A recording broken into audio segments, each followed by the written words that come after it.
And I'm Jennifer Schelter. And we welcome you. This is the place to talk about your dreams and act on them. So I thank you to Carol Jean for last week's offering, filled with heart and courage. And Carol Jean is just magnificent. She also had a birthday this past week, and she did some incredible things for another person. Check it out on our website just to note what Carol Jean did. It's really moving. Happy birthday, Carol Jean. Happy birthday, Carol Jean. You're amazing. This week, we wanted to talk about being nourished and the power of nourishing yourself first and foremost. I don't know about you, but the summertime is the time of being social, of getting out there and feeling like you really want to connect with people, connect with the sun, connect with the ocean, connect with nature. But there's usually a special something that's unique to each of us that we need to do to nourish ourselves. So I thought we would start with a meditation, as we usually do. So if you would like to close your eyes, take a deep breath, and visualize a place or an activity that you do, either a place or an activity, or the place in which you do your activity that most nourishes your soul, your sense of joy, and your well-being. Visualize where that is. Where on earth do you get the most amount of nourishment? And what activity nourishes you on that level of your soul? You could be doing a physical activity. You could be painting a painting. You might be writing a song. You might be sitting quietly.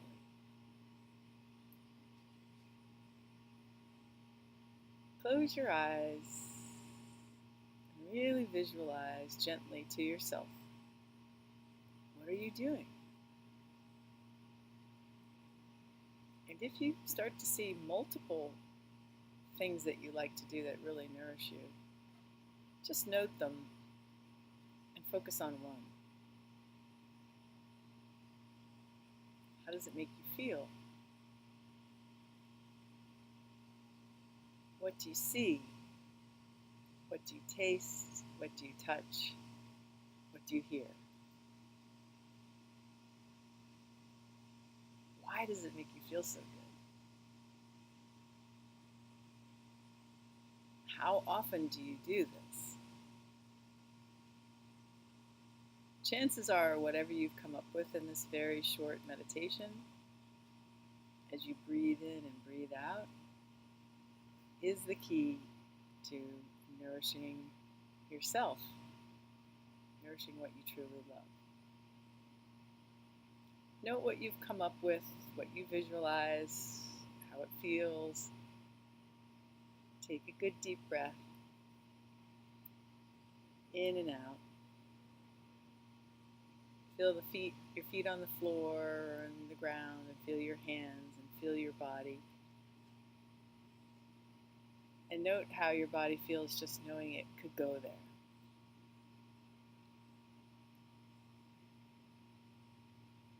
Lastly, consider sometime this week in which you'll take yourself aside or to that place or to that activity. And how will it make you feel? When you're ready, simply open your eyes. How was that for you? I got to be where I love to be. And where's that? Well, for me, I was out in my backyard, surrounded by the green, listening to the sound of the birds and playing my guitar. And it's very interesting because there's so many things that I love to do. Mm-hmm. I I love to do yoga. I love to be with people. I love to be with, like, we were together this weekend. That was very special. We were hanging out under that double trunk tree that we love. Yeah, it was That awesome. was beautiful. I love to be with my family. I love to hike, and I like to jog. But when it comes down to it, what my soul is calling me to do is to play my guitar and be with my music and write more songs. I think that's when I really get to be with myself. That's when I'm really nurturing the essence of who I am. And there's no ice cream, no no swordfish, no swim in the pool for some reason, I can't even explain it, that can satisfy that. Very true. I hear you. I think you're bringing up something great, which obviously there's no substitute in the outer experience, like whether it's, I mean, believe me, I love Chubby Hubby ice cream. I love the swordfish. I love all those things. But truly, there's nothing that nourishes me the way you're speaking, like painting or writing or having a really good, juicy, down and deep conversation where I don't know the answer to it. So it's all about curiosity and creativity. And so you're saying it's your writing right now and your painting. Writing and painting do that for me. And can you describe what it feels like when you're in the process of it? See, I go like this. It's a little bit of a ride in that it's not, this is the thing that I'm very aware of, it's not comfortable. It's uncomfortable, but there are moments when I go, ah. It's like when I'm swimming in the ocean and I swim through a warm patch, and for a moment I'm like, ooh, that was beautiful. It's a sudden, I think it's the creative process. It's probably consciousness that bubbles up, that gives me information that I never had before. It makes me see a red bike in a way I've never seen a red bike. It makes me feel feelings in writing that I've never felt before or never owned. Or I've never seen another person through the creative process. I can't see them without spending specific meditative time processing it. So it's not like it's a time of ease. You're actually finding your nourishment by stepping into a zone where you don't know what you're going to find.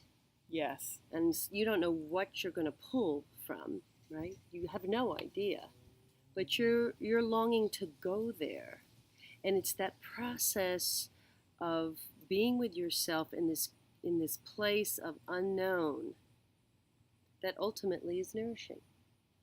Yeah, and it's not easy. That's, I think, the thing. It's like going to the gym. If you're flexing a muscle, it's not easy.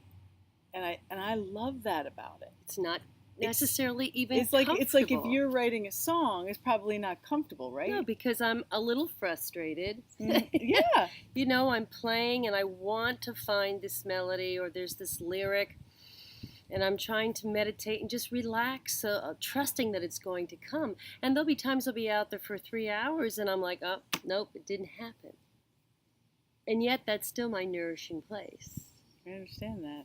So I agree with you.